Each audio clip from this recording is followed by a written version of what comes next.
और देखिए ईरान की राजधानी तेहरान में बमबारी हुई है इस बीच, और जैसा कि मनीष भी इसको बता रहे थे, इजरायली सेना ने हवाई हमले किए हैं। एयरपोर्ट समेत अहम ठिकानों पर प्रहार किया है इजरायल ने।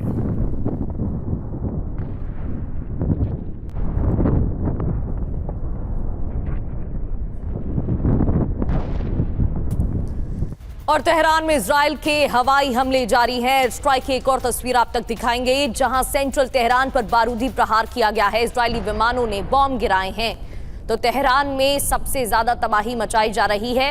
ये तस्वीरें सेंट्रल तेहरान की आप देख रहे हैं। इजरायल ने एयर स्ट्राइक की और बमबारी की गई है, बमों की वर्षा की गई है। और बड़ी बात यह है कि ईरान युद्ध में एटमी विध्वंस की आशंका भी है, क्योंकि ईरान के न्यूक्लियर साइट्स पर हमले कर सकता है अमेरिका। ऊर्जा ठिकानों पर हमले कर सकते हैं Trump. Mother of all bomb के इस्तेमाल की छूट दे सकते हैं ट्रंप। रिपोर्ट के हवाले से बड़ी खबर। तो देखिए ईरान पर ट्रंप बरसाएंगे मदर ऑफ ऑल बम। सवाल तो यही सारे हैं। अमेरिका का सबसे शक्तिशाली नॉन न्यूक्लियर बॉम्ब, आधिकारिक नाम है GBU-43। बम का वजन 10,000 किलोग्राम है, जिसमें 8,500 किलो विस्फोटक सामग्री होती है।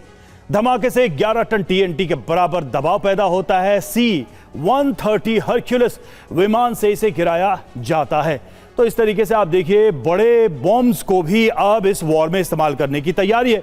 अब गिरीश सर, सवाल यहां पर यह है कि वाकई में इस तरह से हैवी बॉम्बिंग कर सकते हैं ट्रंप? क्योंकि शुरू से ही एक नैरेटिव चल रहा है कि यह युद्ध अवैध है और अमेरिका ने बिल्कुल गैर न्यायिक तरीके से इस युद्ध को छेड़ा है। क्या ऐसे हमलों को अंजाम देकर ऐसे सिविल इंफ्रास्ट्रक्चर, सिविलियन इलाकों पर हमले करके क्या उसी दावे को, उस नैरेटिव को ट्रंप मजबूत नहीं करेंगे ग्लोबल फोरम पर? हाँ बिल्कुल रवि, ये जो वॉर है ये अगर ह्यूमन राइट्स के नज़रिए से देखा जाए तो काफ़ी गलत है, और मैं बोलूँगा इलीगल भी है इंटरनेशनल लॉ के हिसाब से।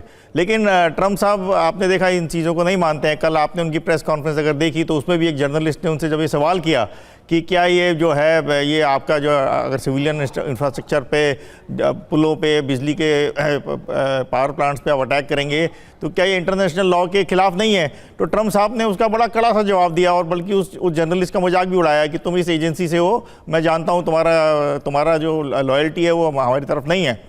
तो उन्होंने काफ़ी नकारात्मक तरीके से उस प्रश्न का जवाब दिया। और मेरे हिसाब से जहाँ तक आपने GBU-43 और हैवी बॉम्बर्स की यूज़ करने की बात करी, ये तो करते आए हैं। अगर आप देखें पिछले साल ऑपरेशन हैमर हुआ था जून में, उसमें भी उन्होंने ये हैवी बॉम्ब्स यूज़ करे थे और अभी भी कर रहे हैं। तो ऐसा नहीं है कि ट्रंप साहब इस बात को इलीगल मानते हैं और वो चाहें वो अपने आप को कंट्रोल करेंगे।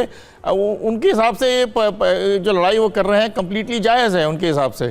तो मुझे नहीं लगता कि उनको कोई भी वेपन यूज़ करने में, कितना भी भारी प्रहार करने में कोई भी संकोच होगा।